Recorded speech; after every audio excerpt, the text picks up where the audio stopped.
centrée sur elle-même, où elle veut garder le corps de son Seigneur, veiller sur le corps de son Seigneur, en disant, désormais j'ai une mission pour toi. Désormais tu vas aller dire à mes frères quelque chose. Tu vas aller quelque part. Va et dis à mes frères. Ne reste pas là à pleurer. Ne pleure plus. Arrête de rester sur ton passé. Arrête de rester sur tes préjugés. Arrête de rester sur tes jugements. Désormais, moi je t'envoie. Désormais tu vas bouger. Va voir mes frères et dis-leur. Et c'est ce qu'elle va faire. Et elle obéira au Seigneur. Et elle dit, et Marie Magdala vint donc annoncer aux disciples, j'ai vu le Seigneur, et voilà ce qu'il m'a dit. Bon, ça va être très long la suite après, parce que ils vont pas croire tout de suite les disciples. Ça va être très long, mais c'est la première. Et je vais finir avec ça. Les femmes, avec Jésus, Dieu les a utilisées pour rentrer dans le monde, pour ressusciter dans le monde. C'est-à-dire que les deux moments les plus importants de l'histoire du salut, Dieu n'a pas utilisé des hommes. Dieu a utilisé deux femmes, Marie et Marie-Madeleine. C'est-à-dire qu'à l'instant même où Dieu a voulu entrer dans l'histoire des hommes de manière concrète, il est allé voir les femmes. Et au moment où Dieu a voulu annoncer la résurrection du monde, c'est-à-dire la résurrection éternelle, la vie éternelle, il a utilisé une femme. Dieu n'a pas utilisé les apôtres, Dieu n'a pas utilisé le pape, Dieu n'a pas utilisé les cardinaux, ni les évêques, ni les prêtres, ni les hommes. Il a utilisé une femme.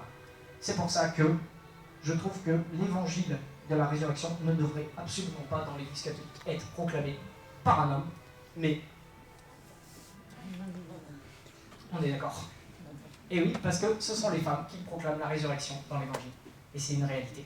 Et que pour moi, l'Évangile de la résurrection, toutes les vigiles pascales dans le monde et au Vatican, une femme devrait lire l'Évangile, puisque c'est une femme qui va annoncer aux disciples, à Pierre, à Jacques, à Jean, que le Christ est ressuscité. Donc ça serait un peu rendre justice aux femmes, je pense, que de reconnaître ça. Mais ils ne sont pas encore prêts, ne vous inquiétez pas, ça va venir.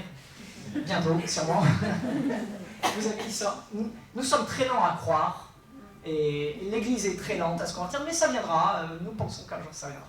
Enfin bref, vous voyez, quand Dieu pose un acte, quand Dieu pose l'acte le plus important de notre salut, il le fait via une femme, lors de son entrée dans le monde et lors de sa résurrection dans le monde.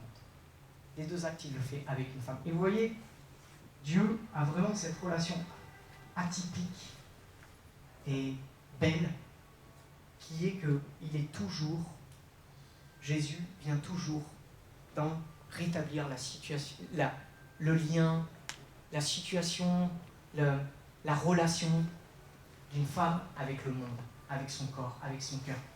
Dieu vient honorer tout ce qu'elle est dans sa particularité de femme.